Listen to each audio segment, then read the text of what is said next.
Será que essa mídia filha da puta não entende isso? Ou os caras entram na dele, ou os caras vão todo mundo se fuder, isso é que eu quero falar. Agora, eu acho que eles deram um tiro no pé e o fim está bem próximo. Todo lado do seu pai, né, completamente, era uma merda mesmo, era tudo, sabe? Então, o Brasil estava uma zona, isso aqui é a palavra certa. Cara, eu não entendo esse comunismo que quer o quê? Quer acabar com tudo?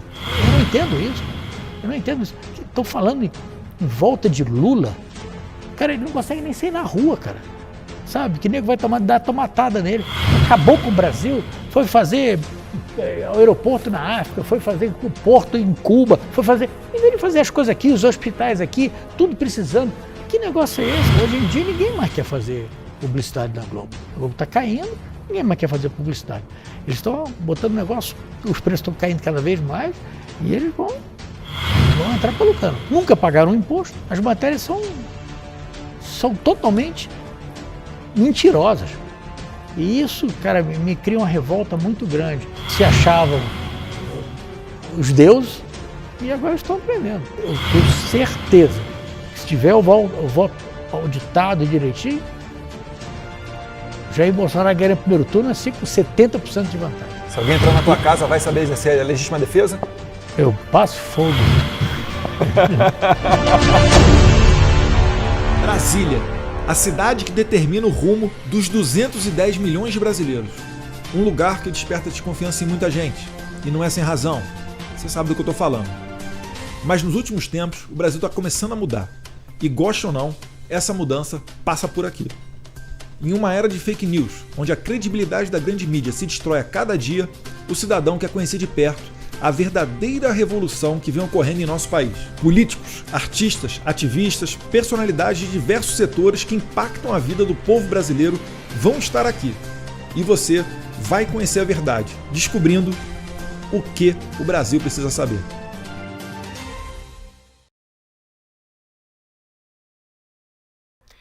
Fala pessoal, Brasil Precisa Saber hoje está não somente em alto nível, como também em altíssima velocidade, porque a gente está batendo um papo hoje aqui com o tricampeão mundial de Fórmula 1, Nelson Piquet. Prazer. Tudo bem, Nelson? Não vou chamar de senhor, vou chamar só de você. Por favor. Nelson, aqui no nosso programa a gente tem um programinha no YouTube de internet, né? E a gente se comunica muito com o pessoal jovem também, pessoal que tem menos de 30 anos de idade. E eu acredito que todo o Brasil conhece o senhor. Mas, se o senhor puder falar um pouquinho, como é que foi a sua carreira, as dificuldades que o senhor venceu até chegar na Fórmula 1 e mostrar para a molecada quem é o senhor. Longa Como é que história. começou? Longa história, mas...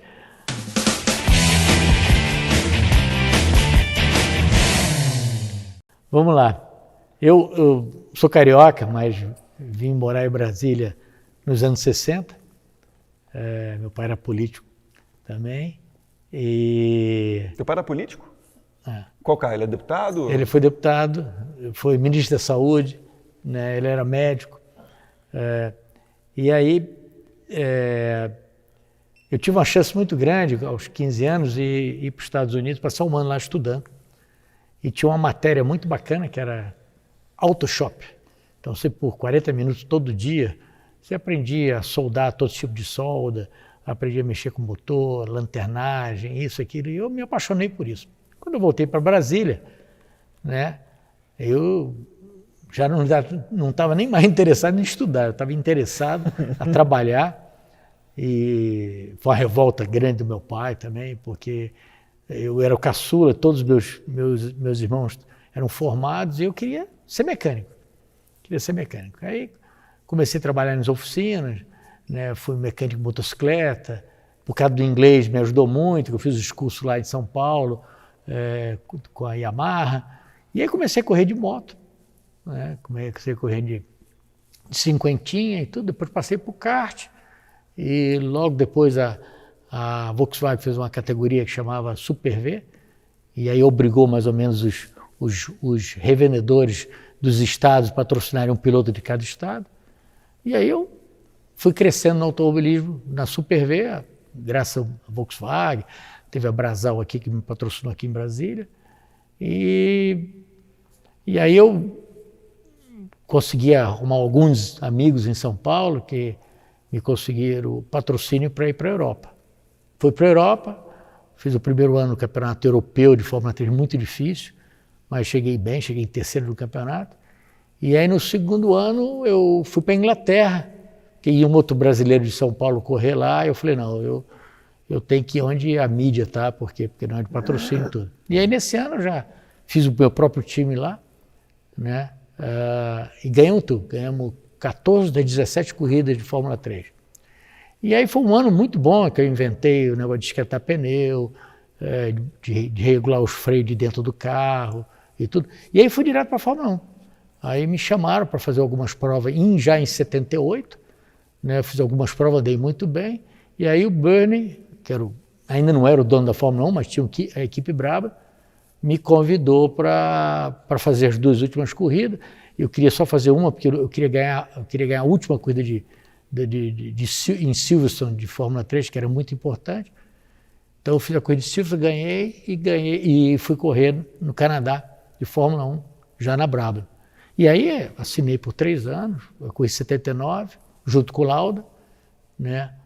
Aí 80, o Lauda parou no fim de 79, 80, eu perdi o campeonato na última corrida, estava na frente já 15 segundos na frente, o motor quebrou. E aí 81 ganhei, com esse mesmo carro. E aí 82 a Brabham fez o contrato com a BMW. E aí nós desenvolvemos um motor turbo, BMW, já 2 anos atrasado, porque a Ferrari e a Renault já vinham desenvolvendo isso, mas em 83 ganhamos o campeonato de novo, foi fantástico. Chegamos a andar, para você ver, um motor de 1,5 litro, como fosse um 1500, né? Motor 1500, virava 13 mil rotações, mas funcionava com 5 bar de pressão. Então, eu não faço ideia do que seja isso, Piquet. 5 atmosferas, vamos dizer que tem 5, você pega um carro turbo, e ele funciona com máximo, com uma atmosfera absoluta, né? Esse funcionava com 5, para você ver.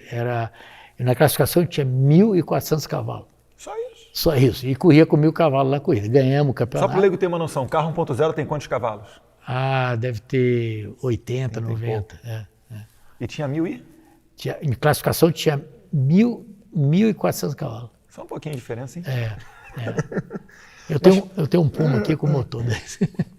Mas nesse começo de carreira, que foi lá para Inglaterra, etc., Europa, a cobertura da imprensa, ela já dava uma notoriedade naquele tempo? Não.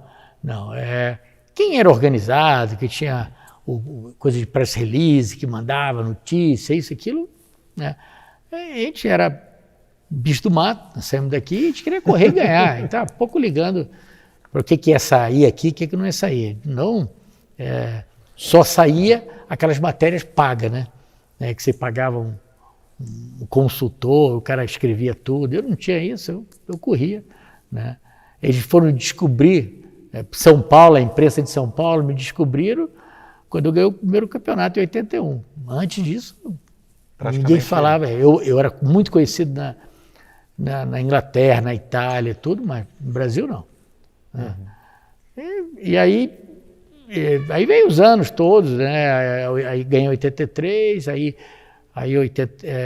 já o Bernie, que era dono da Brabham, já começou a ser dono da Fórmula 1, aí abandonou um pouco o time, aí eu saí fora do time, fui para a Williams, e aí perdemos o campeonato em 86, mas aí em 87 eu ganhei. Mas eu tive uma pancada muito grande, na mesma curva que o Senna morreu, 6 anos antes, eu na classificação, um pneu estourou e eu bati com a cabeça na parede, e praticamente ali a minha carreira acabou. Que ano que foi isso? Foi 87, foi o ano que eu ganhei o campeonato. Foi campeão. Mas eu perdi a profundidade, a visão. Só que eu não podia falar, que senão ele não deixava correr. Então eu fui melhorando aos pouquinhos, mas nunca voltou o que era. Isso aconteceu com o Massa também. O Massa que teve aquele acidente, que a mola bateu na cabeça. Quando aconteceu isso, acabou. Falei, vai enrolar, mas não vai ser nunca o que foi. É tipo jogador de futebol quando tem que fazer cirurgia de joelho, difícil o cara voltar a ser o que era antes, né? Deve ser isso mesmo. Mas a cabeça é mais difícil, porque bateu a cabeça, você perde aquela fresqueza,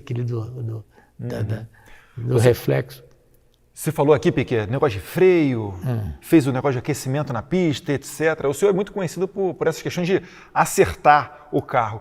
Tem hoje em dia ainda isso? Os pilotos de hoje em dia, normalmente, eles também se dedicam a essa parte mecânica de melhoria do carro ou isso daí fica essa parte fica só com a equipe? Sabe dizer hoje em dia como é que é isso? Deixa eu começar, que eu tive várias coisas que eu inventei, mas não inventei de pensar e vai acontecer isso. Foi mais ou menos tudo por acaso. Sou sincero em falar isso. Para você ver, nós chegamos lá na Inglaterra, estava um frio do cão, estava quase abaixo de zero, você fica na grama, num domingo, mesmo que não seja de Fórmula 1, tem 30 categorias correndo, sabe? É o mundo do automobilismo. E o cara fala pelo alto-falante, alinhar. Aí você sai com o carro, entra dentro do carro, vamos alinhar. E a gente estava lá esquentando o motor naquele frio enorme. E aí eu saí para alinhar, quando eu saí para alinhar, o motor sujou uma vela. Aí acabou a corrida da gente. Aí eu trabalhava com um amigo meu que está até hoje, trabalha hoje também na Autotrack, chama Pedrão. Falei, porra, Pedrão, não é possível, cara. Não é possível, cara. A gente vem do Brasil, se fode todinho. Para ter isso aqui, para ter patrocínio, a gente não dá conta nem a porra esquentar a merda de um carro, cara. Cara, como é que vamos fazer, cara? Aí embolamos, fizemos uma tenda em cima do carro, uma tenda inteirinha, botamos aquele fogareirão que tem na Inglaterra, que só um calor enorme. A gente, 3 horas antes, botava o carro para esquentar naquele negócio. Então não esquentava só o motor, esquentava tudo. Esquentava o câmbio, o óleo, isso, o carro chegava a 50 graus. Aí na próxima corrida, né? Porra, os caras chamam o microfone, eu entrei, pô, o carro tá a 50 graus, tudo que é lugar, né? Aí você tem no carro, alinhei. Primeira volta eu vi 3 segundos na frente de todo mundo. Segunda volta, 6 segundos. Terceira volta, 9 segundos. Aí acabou a corrida. Aí não fiz a melhor volta, né? Mas ganhei uma corrida. Eu falei, Pedro, mas que cacete que aconteceu? O que você fez? Eu falei, não, Pedro, não foi o carro só quente, não. Tudo bem, melhorou, o óleo quente, tudo. Mas os pneus estavam quentes também. E aí a primeira curva eu passei os caras por fora. Aí nós fizemos um aquecedor de pneu e botar dentro do caminhão, não deixar ninguém ver.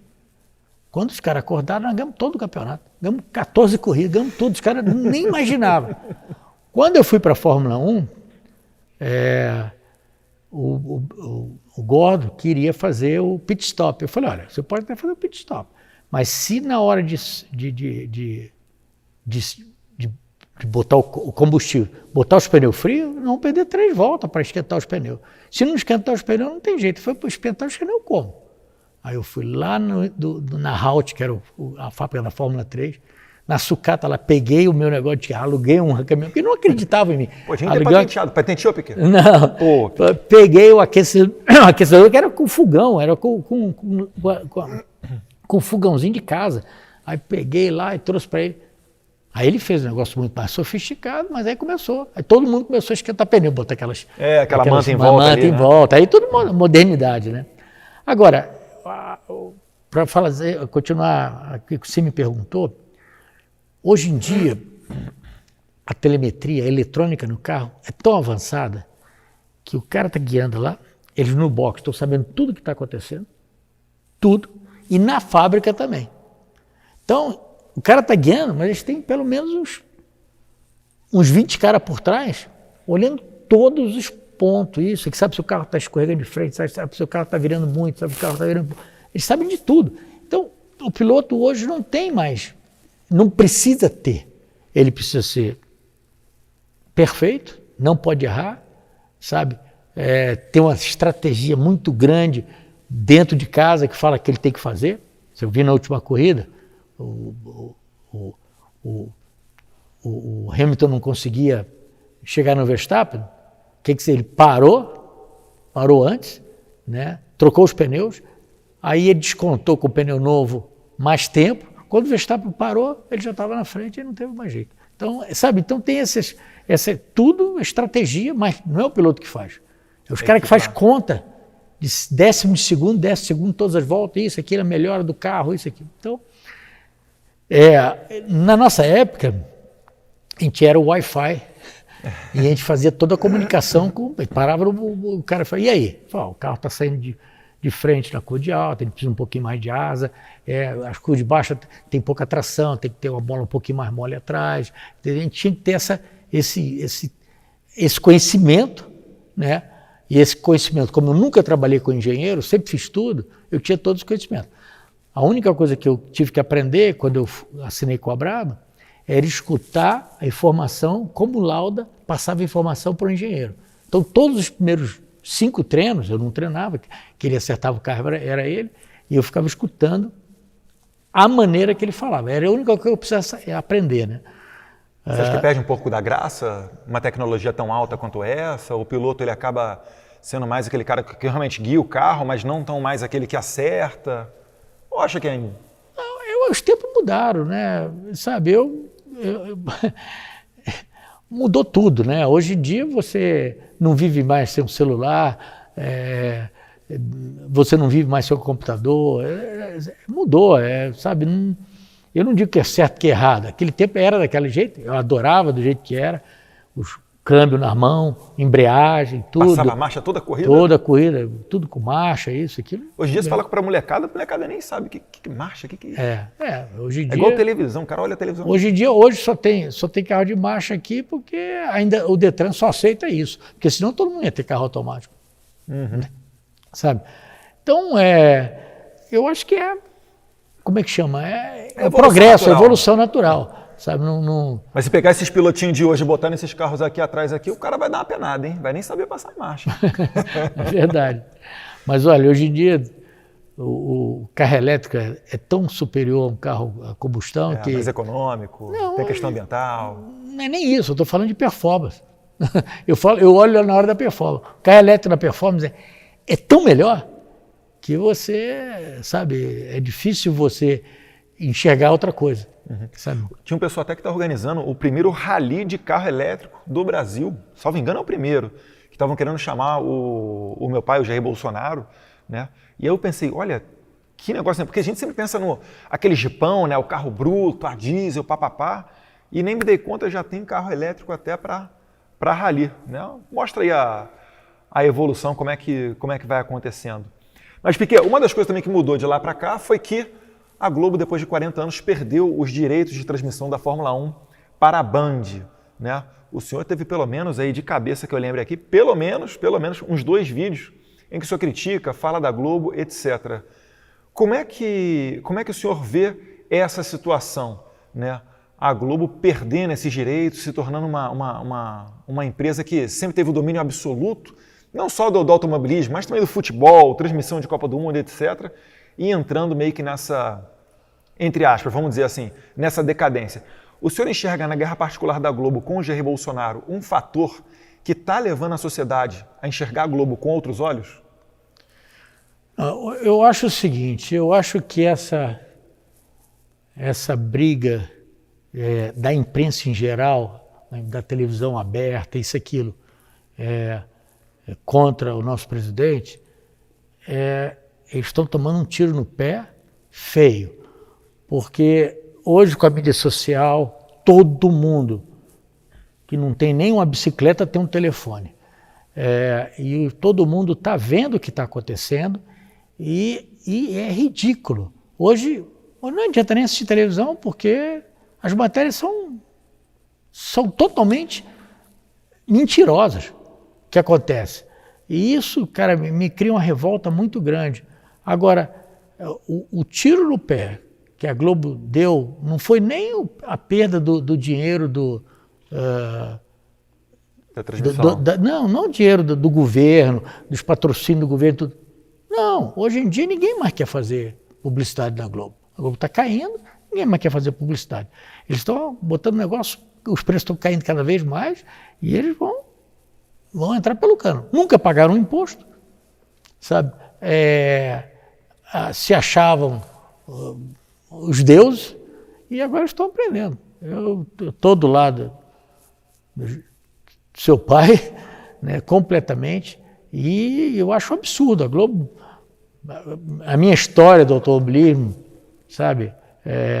Eu nunca presenteei nenhum jornalista com carro, eu nunca paguei uma assessoria de imprensa para falar bem de mim ou não, e o que deram porque tinham que dar, porque no fim de ser campeão do mundo, o cara tem que noticiar que você é campeão, não, nem que isso desse tamaninho. É igual o Jair Bolsonaro, tem que noticiar que foi eleito presidente. Senão... É isso aí, entende? Agora, eu acho que eles deram um tiro no pé e o fim está bem próximo. Nas palavras do Alexandre Garcia, né, o pessoal parece que está dobrando a aposta. Não entendeu, ou faz questão de não entender o movimento que ocorreu em 2018. Jair Bolsonaro também é muito assim, né? Nunca pagou uma imprensa, não paga por matéria, etc e tal. E parece que a imprensa tomou aí uma dor que os caras estão cegos, né? O que interessa é noticiar contra o presidente. Black Lives Matter vai na rua, quebra tudo, não falam nada que está sem máscara. Gaviões da Fiel vai para a rua, quebra tudo pela democracia, né? Sem máscara, não falam nada. Agora, o presidente dá uma volta de motocicleta, não, está sem capacete. Como foi quando ele inaugurou uma ponte lá no Acre, a ponte que cortou, vai reduzir 2 ou 3 horas, né? O tempo de espera pela balsa para fazer a travessia. O presidente, junto com o Tarcísio, fez uma ponte que agora demora 1 minuto. Você tem noção do que é isso daí em termos de desenvolvimento para aquela região? É uma região que nunca foi muito privilegiada pelos políticos, principalmente o governo federal, por não ter uma densidade de eleitores tão grande. Então, sempre deixaram segundo plano, né? Rio Branco deve ter provavelmente aí o mesmo número de habitantes que 1 ou 2 grandes bairros de São Paulo. Então, enfim, o governo Jair Bolsonaro está mudando isso. E já que a gente falou de estrada, eu vi que o senhor teve recentemente num giro aí de motocicleta junto com o presidente por Brasília. Como é que você, Piquet, conheceu o presidente e por que você apoia o presidente Jair Bolsonaro? Olha, a salvação nossa, então, como empresário, foi o presidente ganhar a eleição.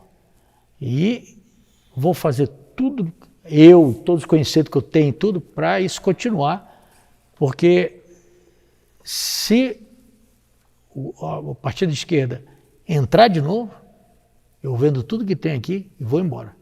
Porque eu sei que isso vai virar um mau comunismo. E você não adianta trabalhar a vida inteira, né? Tudo bem, de automobilismo eu fiz 15, 16 anos, mas eu tenho 28 anos de empresário. E não vou jogar isso fora. Vou vender antes do comunismo me tomar tudo. Entende? Então, eu trabalho, eu apoio o presidente, eu vejo o que ele está fazendo e só quem não vê, ou são funcionário público que tem o dinheiro garantido, isso, aquilo, mas não, mesmo assim eles vão sofrer, todo mundo vai sofrer tudo, né? Então, já chegamos a essa conclusão e vamos trabalhar o que for preciso para a gente manter a direita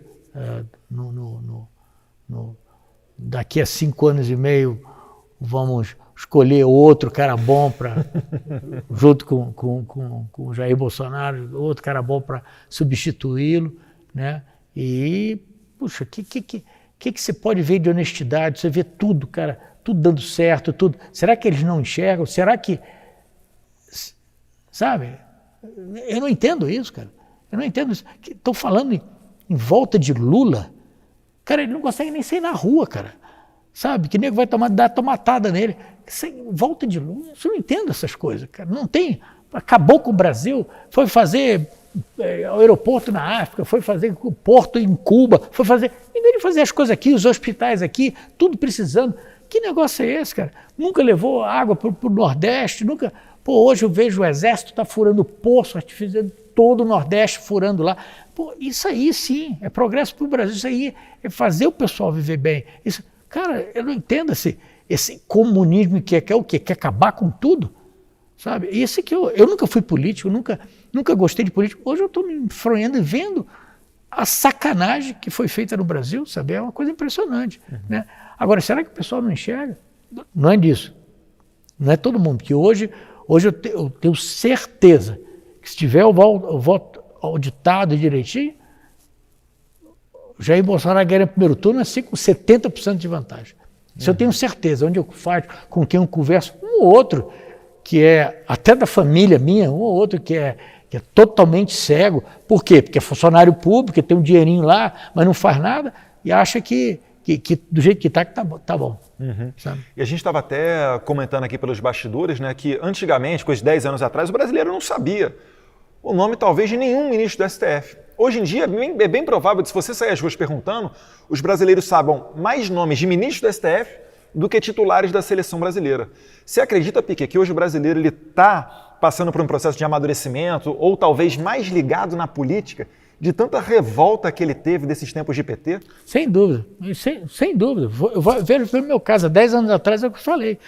Eu não sabia nem o que era esquerda e direita.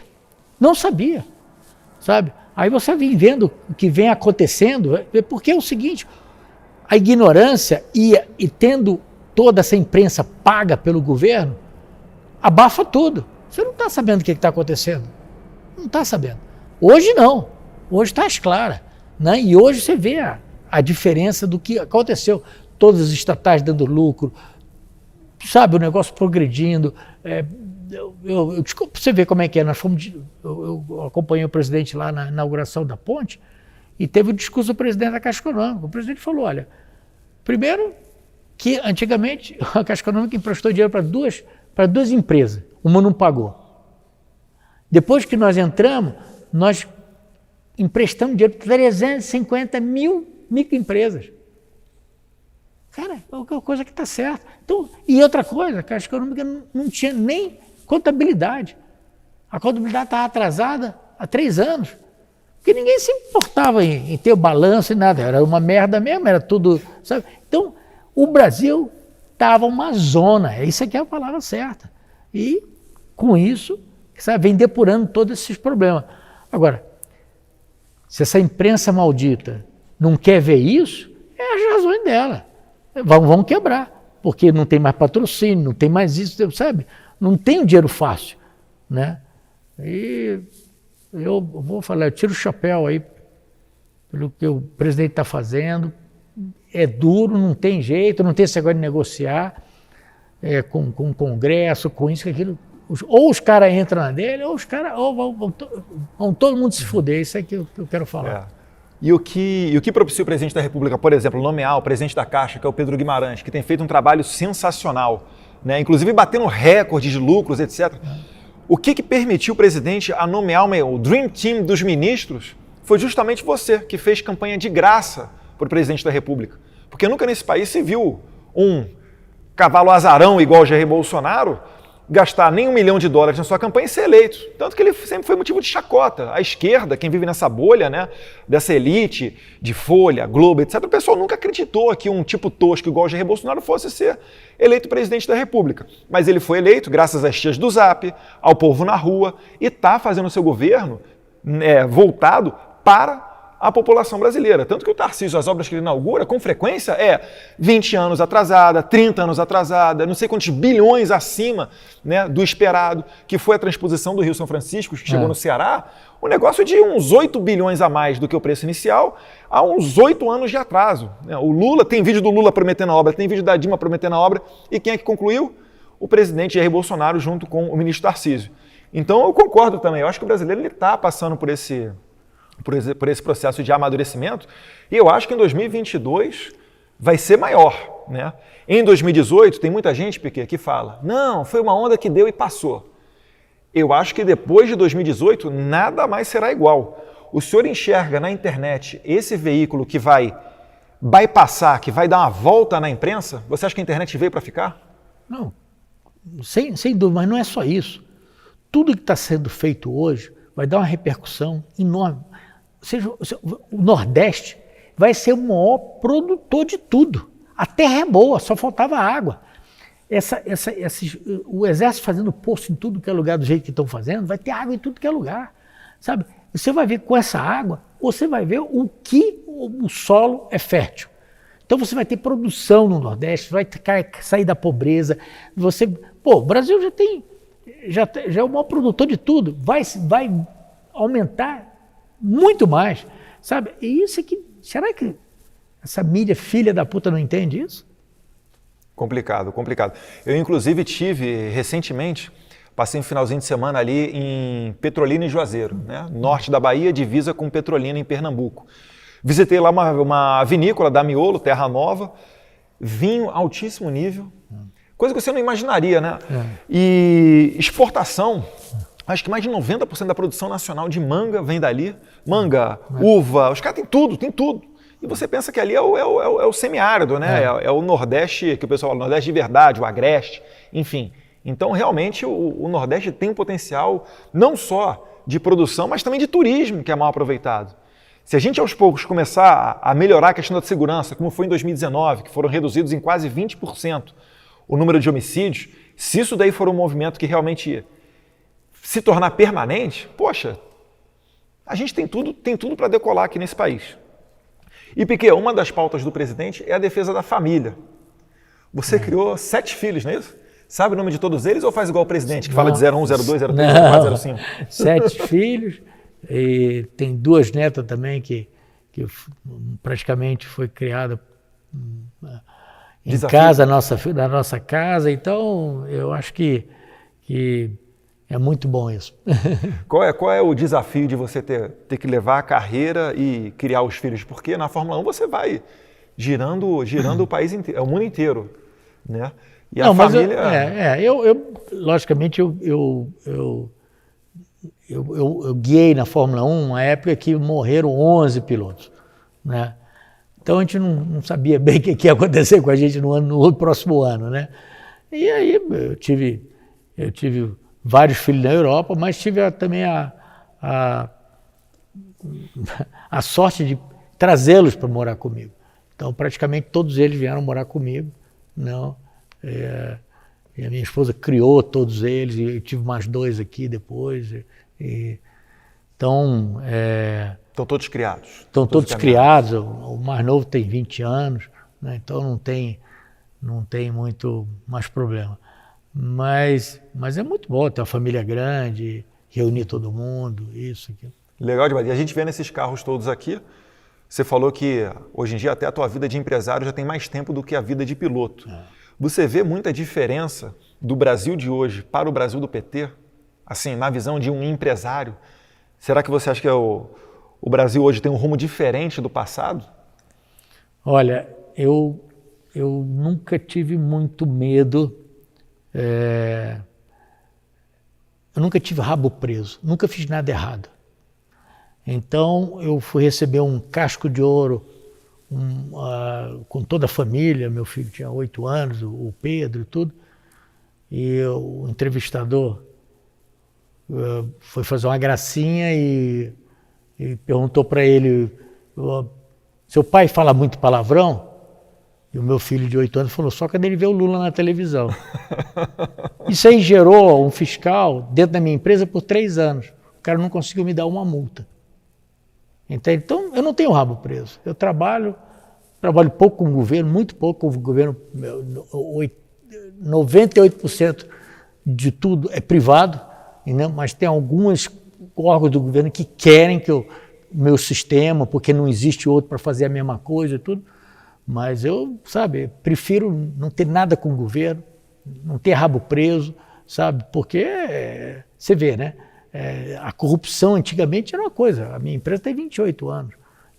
A corrupção mas aí eu saí fora disso, fui para o privado, isso, aquilo, não quero saber. Apesar que eu tive um general Cerqueira lá no Rio de Janeiro, virou para mim, queria botar nos carros de polícia, botou para mim, tudo isso que você apresentou para mim, isso é tudo verdadeiro? Eu falei, é verdadeiro.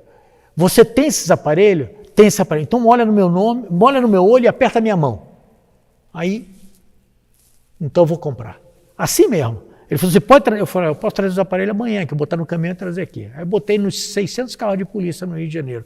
Era aquele... O negócio parece um abajur em cima, assim, um negócio de vidro branco. Funcionou, que foi uma maravilha. Uma maravilha. Aí entrou os garotinhos.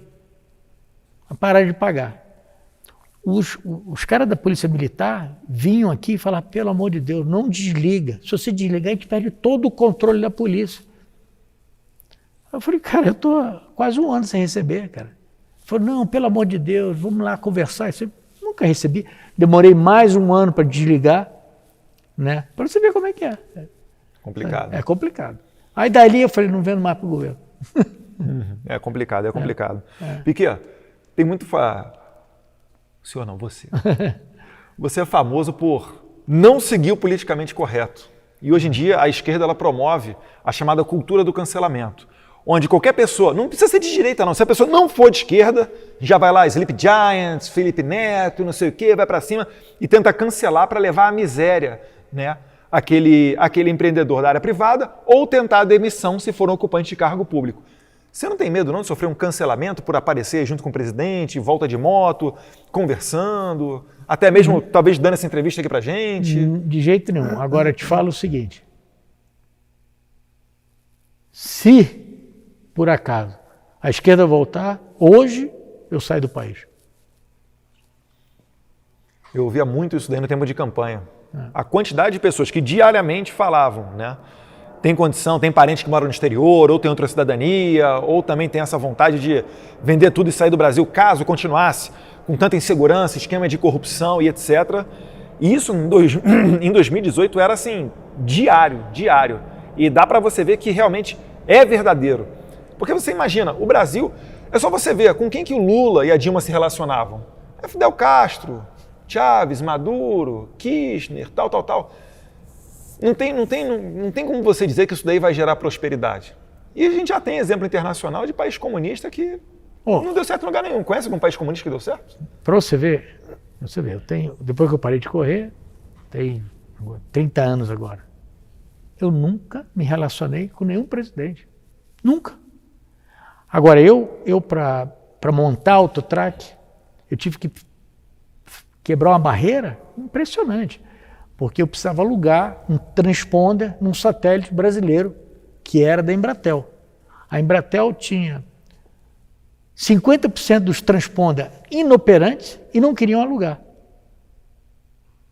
Aí eu tive que ir no presidente da República para mostrar o que eu queria, que eu não queria nada de graça, eu queria pagar, só queria. A sorte é que era o Itamar. E aí ele me chamava de menino. Eu apresentei o projeto para ele, ele chamou Adir da Silva, que era o presidente da Telebrás, fez eu apresentar para o Adir da Silva o projeto também. Eu falei, eu não quero nada de você, quero só alugar o transponder. Só isso. E pagar custava $200 mil por transponder por mês. Só isso? Só isso. Você acredita que na segunda semana, depois que eu assinei o contrato, a Embratel entrou em greve? Vixe. Por causa disso? Você imagina um trem desse? Sabe? Graças a Deus a gente está no caminho correto agora de também muita privatização. Eletrobras, Correio, etc. Enfim, acho que agora o Brasil vai. Se não for agora, não é nunca. Pode esquecer. Né? Outra coisa aqui também, Piquet, recentemente, praticamente viralizou, né, um vídeo do senhor distribuindo cesta básica. Você tem alguma ação social nesse sentido? Ou foi por conta da pandemia? Não. Enfim, como é que foi isso? Parte do meu ganho eu dirijo para algumas companhias que fazem esse tipo de coisa. A minha esposa ela é presidente da GPS, que é uma fundação que ajuda muito, né? Então, diretamente eu ajudo nisso aí. E minha vida, graças a Deus, é você poder ajudar os outros, né? Então, isso aí eu faço com sem publicidade nenhuma, sem nada. Mas uma vez estava faltando gente para entregar e eu fui ajudar a descarregar isso, aquilo. Bacana. Mas isso não foi nem pela pandemia, isso a gente faz mesmo para... Já faz normalmente? Faz normalmente. Uhum. E a gente está falando aqui de relações com o governo. O auge da sua carreira foi nos anos 80, né? O tricampeonato ocorreu nos anos 80. E no começo dos anos 80 a gente ainda tinha o regime militar no Brasil. Isso de alguma maneira influenciava de maneira positiva ou negativa? Ou era indiferente o governo do Brasil com as suas corridas no exterior? Era indiferente, eu vinha para cá só ver minha mãe no fim do ano e tudo, morava lá fora. Mas o meu sonho era, quando parasse de correr, voltar para Brasília. Mas sempre foi... Nunca... Era que a gente era... As coisas fluíam tão bem, era tudo tão bom, que a gente não tinha problema nenhum. Sabe? Nunca tive problema. Eu vi um documentário recente mostrando a história do Pelé. E eu fiquei indignado, porque os caras que fizeram... Porque o documentário, assim, é um pouco do Pelé, são outras pessoas, são jornalistas, etc. Tu acredita, jornalistas, não sei se você chegou a ver esse documentário, mas jornalistas criticam o Pelé no documentário, que é para enaltecer o rei do futebol, o atleta do século, criticam o Pelé por ele não ter sido uma pessoa contra o regime militar, né? Uma pessoa que chegou a ser recebida por presidente general, etc. e tal. Eu fico pensando assim, esse pessoal é de uma tamanha doença mental. Você vai homenagear um grande atleta nacional, puxa para a política para dar porrada no cara que você está homenageando. Eu considero a esquerda uma doença mental. Tem alguns caras que realmente não tem jeito, né? O cara vai morrer falando, repetindo isso, independente da realidade que ele viva. Realmente é um negócio inacreditável, né? Espero que não aconteça com o senhor. Fica ligado, se a Globo vier fazer um documentário aí, ó, fica esperto que de repente vai vir a crítica junto. E a gente está aqui na coleção de carros do Nelson Piquet, estávamos conversando. Tem algum carro da sua preferência? A gente estava comentando um pouquinho aqui do Cadillac aqui do tempo do Elvis Presley.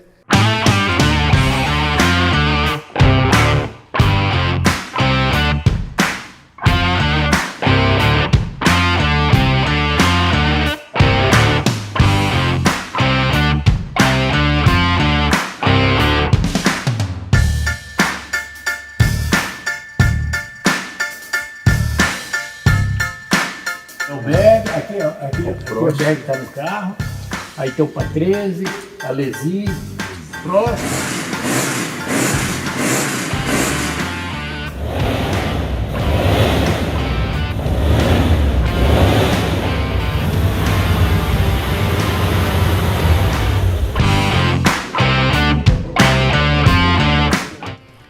Olha, depois da Segunda Guerra Mundial, os americanos, nos anos 50, fizeram os carros mais bacanas que eu acho que até hoje. Então tem esses carros, logicamente, os carros são enormes para as vagas que tem aqui no Brasil, mas são confortáveis, tem um motor enorme, são lindos, sabe, gostoso de guiar, sabe. Eu sou apaixonado pelos Cadillac.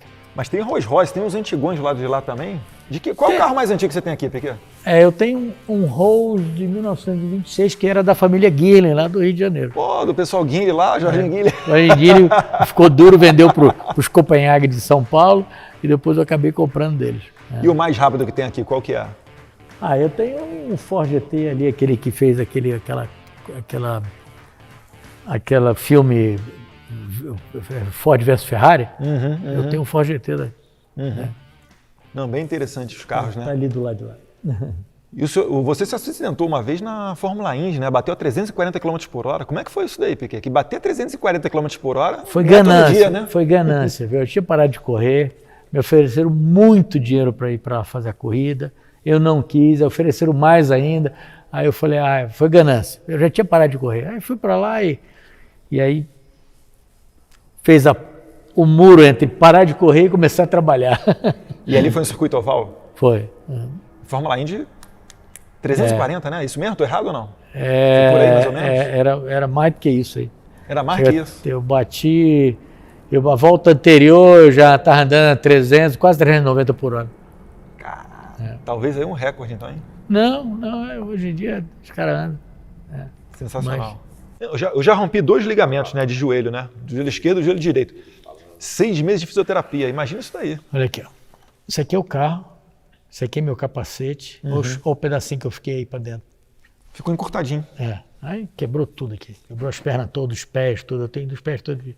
Mas... Cheio de placa até hoje, parafuso. Esse aqui é todo refeito, eu tenho eu tenho um pé pequenininho e um grandão. É um 39 e um 41. Tem que comprar 2 sapatos. Pessoal, o bate-papo aqui tá legal, tá interessante. E agora a gente está chegando no final, vocês sabem, é a hora do livro. E já que a gente está falando de doença mental, esquerda e etc., vou presentear o nosso amigo Piquet aqui com o Imbecil Coletivo, que é um dos best-sellers do Olavo de Carvalho. Filósofo, o pessoal fica tirando onda, falando que ele é astrólogo, tentando diminuir, né, a sua importância, mas é uma referência do movimento conservador para todo mundo que é de direita aqui no Brasil. Está morando na Virgínia, faço votos de muita saúde para o professor Olavo e estou entregando aqui para o Piquet. Piquet, sabia que o professor Olavo tem praticamente uma coleção de armas na sua casa, né? Arma principalmente de caça, rifle, etc. Você gosta de arma também? Adoro, adoro. Eu quando morava lá fora, eu tinha no barco, eu morava mais ou menos o tempo todo no barco, eu tinha uma coleção de armas e dava tiro todo dia. Aí quando eu vim para cá é mais difícil, né? Mas sempre gosto muito. Se alguém entrar na tua casa, vai saber exercer a legítima defesa? Eu passo fogo. Parece um pouquinho com o Olavo. O Olavo também é assim politicamente incorreto. Ele fala, vem na cabeça, fala, não quer nem saber, fala palavrão se for o caso, enfim. Muita gente gosta, muita gente odeia, mas realmente os livros dele, né, são sensacionais. Eu gosto muito. Eu gosto muito. São sensacionais. Piquet, muito obrigado. Satisfação. Eu acho que aqui é o cenário mais bacana que a gente já utilizou num programa Brasil Precisa Saber. Uma coleção de carros invejável, invejável. E no final aqui, queria que o senhor deixasse uma palavra para todos os empreendedores que estão nessa pandemia sofrendo, né, com lockdown, redução de consumo, enfim, seja lá o desafio que ele esteja percebendo nesse momento, se você puder deixar uma mensagem para todos os empresários do Brasil, o pessoal que gera emprego, gera renda, e também para o trabalhador que está sofrendo, perdendo o consumidor, tendo que fechar a sua lojinha, qual mensagem de incentivo que você deixa para esse pessoal? Olha, eu acho que agora nós estamos no caminho certo. Não vai ter mais lockdown. Eu acho que até o presidente foi um pouquinho brando nisso aí. Devia ter alguns 6 meses atrás já tomado essa decisão que ele tomou agora. E não tem jeito não, gente. Vamos trabalhar, esse Brasil tem muito para crescer. É tudo aqui, em todos os segmentos, nós vamos virar uma grande potência de novo. E gente, esperança aí que vamos reeleger o presidente de novo no próximo ano.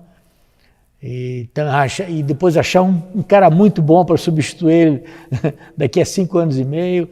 E vamos ficar na direita fazendo essa honestidade, sabe? Que essa transparência e sem sacanagem. É isso aí. Perfeito. Piquet, mais uma vez, muito obrigado. E aqui, pessoal, sempre tem uma conversa agradável, um bate-papo interessante, um outro olhar também com relação à política que você assiste, principalmente na grande imprensa, né? Porque aqui a gente sempre tem um assunto que o Brasil precisa saber. Então, se você curtiu, a gente pede para se inscrever no nosso canal, ficar ligado, porque agora, a cada 15 dias, a gente traz aqui uma pessoa de notoriedade nacional para bater esse papo com vocês. Um abraço, fiquem com Deus.